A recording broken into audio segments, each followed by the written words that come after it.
ಶುಭೋದಯ, ನಮಸ್ಕಾರ, welcome to Yoyo Kannada.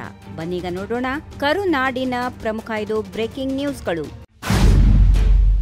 ಕಳೆದ ವಿಧಾನಸಭಾ ಚುನಾವಣೆಯಲ್ಲಿ ಬಾಗೇಪಲ್ಲಿ ಕ್ಷೇತ್ರದ ಶಾಸಕ ಎಸ್ಎನ್ ಸುಬ್ಬಾರೆಡ್ಡಿ ಅವರು ತಮ್ಮ ಪ್ರತಿಸ್ಪರ್ಧಿಯಾಗಿದ್ದ ಸಿ ಮುನಿರಾಜು ವಿರುದ್ಧ ಗಂಭೀರ ಆರೋಪಗಳನ್ನು ಮಾಡಿ ಬಾಗೇಪಲ್ಲಿ ಪೊಲೀಸ್ ಠಾಣೆಯಲ್ಲಿ ಕ್ರಿಮಿನಲ್ ದೂರು ದಾಖಲಿಸಿದ್ದಾರೆ. ಸುಬ್ಬಾರೆಡ್ಡಿ ಅವರ ಪ್ರಕಾರ ಮುನಿರಾಜು ಸುಳ್ಳು ಆರೋಪಗಳನ್ನು ಸತ್ಯವೆಂದು ತೋರಿಸಲು ನಕಲಿ ದಾಖಲೆಗಳನ್ನು ದುರುದ್ದೇಶದಿಂದ ಸೃಷ್ಟಿಸಿದ್ದಾರೆ. ವಿಶೇಷವಾಗಿ ವಿದೇಶದಲ್ಲಿ ಅಕ್ರಮ ಆಸ್ತಿ ಸಂಪಾದನೆ ಮತ್ತು ಹಣ ವರ್ಗಾವಣೆಗೆ ಸಂಬಂಧಪಟ್ಟಂತೆ ಈ ನಕಲಿ ದಾಖಲೆಗಳನ್ನು ರಚಿಸಲಾಗಿದೆ ಎಂದು ಆರೋಪಿಸಲಾಗಿದೆ. ಈ ಕೃತ್ಯದ ಮೂಲಕ ತಮ್ಮ ಜನಪ್ರಿಯತೆಯನ್ನು ಕುಗ್ಗಿಸುವ ಮತ್ತು ಕ್ಷೇತ್ರದಲ್ಲಿ ತಮ್ಮ ಗೌರವಕ್ಕೆ ಕಳಂಕ ತರುವ ಒಳಸಂಚನ್ನ ಮುನಿರಾಜು ನಡೆಸಿದ್ದಾರೆ ಎಂದು ಸುಬ್ಬಾರೆಡ್ಡಿ ದೂರಿನಲ್ಲಿ ಉಲ್ಲೇಖಿಸಿದ್ದಾರೆ.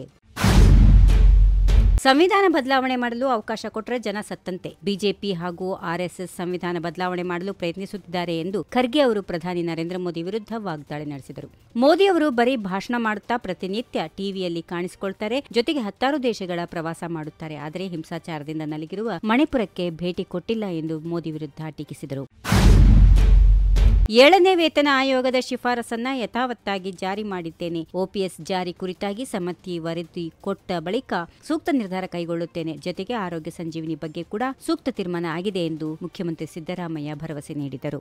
ಸಿದ್ಧವಿದೆ, ನಿಮ್ಮ ಬೇಡಿಕೆಗಳ ಈಡೇರಿಕೆಗೆ ಸದಾ ತೆರೆದ ಮನಸ್ಸಿನಿಂದ ಇರುತ್ತೇನೆ. ಹಾಗೆಯೇ ಸರ್ಕಾರದ ಕಾರ್ಯಕ್ರಮಗಳನ್ನು ಜನರಿಗೆ ತಲುಪಿಸುವ ಕೆಲಸವನ್ನ, ಈ ಜವಾಬ್ದಾರಿಯನ್ನು ನೀವು ಪರಿಣಾಮಕಾರಿಯಾಗಿ ಜನರಿಗೆ ಫಲಾನುಭವಿಗಳಿಗೆ ತಲುಪಿಸಿ ಎಂದರು. ಸಿದ್ದರಾಮಯ್ಯ ಎಂದರೆ ಸಮಾವೇಶ ಎಂದರೆ ಸಿದ್ದರಾಮಯ್ಯ. ಮುಖ್ಯಮಂತ್ರಿ ಕುರ್ಚಿ ಅಲುಗಾಡಿದಾಗಲೆಲ್ಲ ಸಿದ್ದರಾಮಯ್ಯ ಅವರು ಸಮಾವೇಶದ ಅಸ್ತ್ರ ಬಳಕೆ ಮಾಡುತ್ತಾರೆ ಎಂದು ಬಿಜೆಪಿ ರಾಜ್ಯಾಧ್ಯಕ್ಷ ಬಿವೈ ವಿಜೇಂದ್ರ ಆರೋಪಿಸಿದ್ದಾರೆ. ಕಳೆದ 2.5 ವರ್ಷಗಳಲ್ಲಿ ಸಿದ್ದರಾಮಯ್ಯ ಸರ್ಕಾರದ ಸಾಧನೆಗಳು ಶೂನ್ಯವಾಗಿವೆ. ಅವರ ಸಾಧನೆಗಳು ನಿಜವಾಗಿದ್ದರೆ ಶಾಸಕರ ಅಸಮಾಧಾನವನ್ನ ಹೋಗಲಾಡಿಸಲು ಸುರ್ಜೇವಾಲಾ ಪದೇ ಪದೇ ರಾಜ್ಯಕ್ಕೆ ಬರುತ್ತಿರಲಿಲ್ಲ. ಶಾಸಕರ ಅಸಮಾಧಾನದ ವ್ಯಾಪ್ತಿಯನ್ನ ಸುರ್ಜೇವಾಲಾ ಅರ್ಥ ಮಾಡಿಕೊಳ್ಳುತ್ತಿದ್ದರೆಂದು ವ್ಯಂಗ್ಯವಾಡಿದರು.